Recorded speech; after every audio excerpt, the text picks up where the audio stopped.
Welcome to the hottest movie review on the internet today, the A-List Review. I am your host, the Game Changer, Wes Troop, and it's time to go back to the theater. And it's the final film in the DCEU. Will it go out with a splash? My review of the 2023 action superhero film Aquaman and the Lost Kingdom. Coming up now.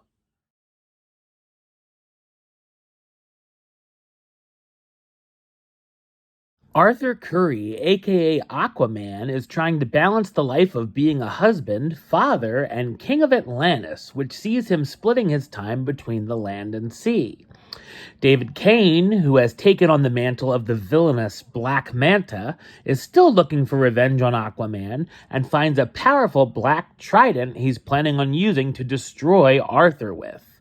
Aquaman finds himself teaming up with his imprisoned half-brother Orm to protect the kingdom. So what did I think of Aquaman and the Lost Kingdom? I thought it's a terrible superhero sequel. It's directed by James Wan, best known for directing films such as Saw, Insidious, The Conjuring and The Conjuring 2, Furious 7, Malignant, and of course, Aquaman. It's the last entry in the DC Extended Universe, a series that has a number of great highs and just as many lows. It certainly doesn't feel like a final entry, and everything about it feels phoned in. It took a long road to get here, from the rewrites and reshoots after poor test screenings, and of course the whole Amber Heard situation. Whether or not the original version was any better, who knows, but it's hard to believe it was worse than this. I wasn't the biggest fan of the first Aquaman film, but that looks like a masterpiece compared to this sequel. Thankfully, we're given some flashbacks from the first movie because I forgot most of it. There's a ton of CGI throughout, and it's all very questionable, and the editing looks very bad too. The CGI messes up a lot of the fight scenes too, making them miss more than hit, and there's so many close calls in the battles it's laughable. While the first film reminded me of a Thor film with the two brothers at odds, this one really felt like a ripoff, with Arthur and Orm reluctantly on the same side, yet we're not sure if Orm can be trusted. There's also a scene that feels like a ripoff of Jabba the Hutt's palace, with a character named Kingfish voiced by Martin Short. The story goes all over the place, and it sets up a number of things that never pan out and just wastes our time. It has messages and metaphors about climate change, which is fine, but gets too preachy, beating the audience over the head with the material. The jokes are awful, and I didn't laugh once. Intentionally, at least. The dialogue is ghastly as well, sounding like it was written by a 7-year-old playing with action figures.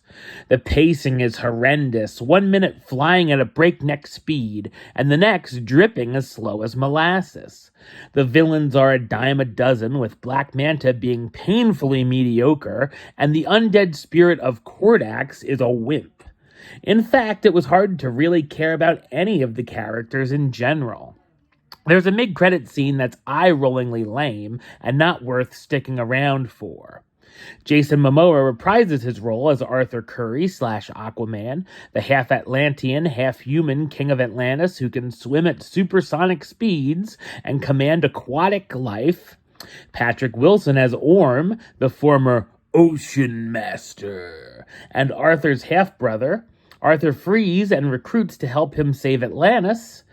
Amber Heard as Mira, the Queen of Atlantis and mother to Arthur Jr., Yahya Abdul-Mateen II as David Kane / Black Manta, a high-seas mercenary wielding a black trident in hopes of killing Aquaman and his family, and Nicole Kidman as Atlanta, Arthur and Orm's mother and former Queen of Atlantis.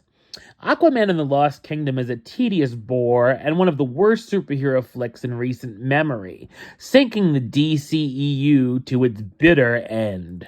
Number-wise, I'm going to give it a 3 out of 10, which gives it the A-list rating of, "Hey Aquaman, I only got 2 words for you. Suck it. Alright, well, that's the show. I'll be back with another review very soon. But until then, don't forget to like, comment, and subscribe right here on YouTube. youtube.com/westside515. Like the show on Facebook, facebook.com/westtroopaList. And of course, you can follow me on the Instagram and Letterboxd @WestAList. Until next time, Troop out.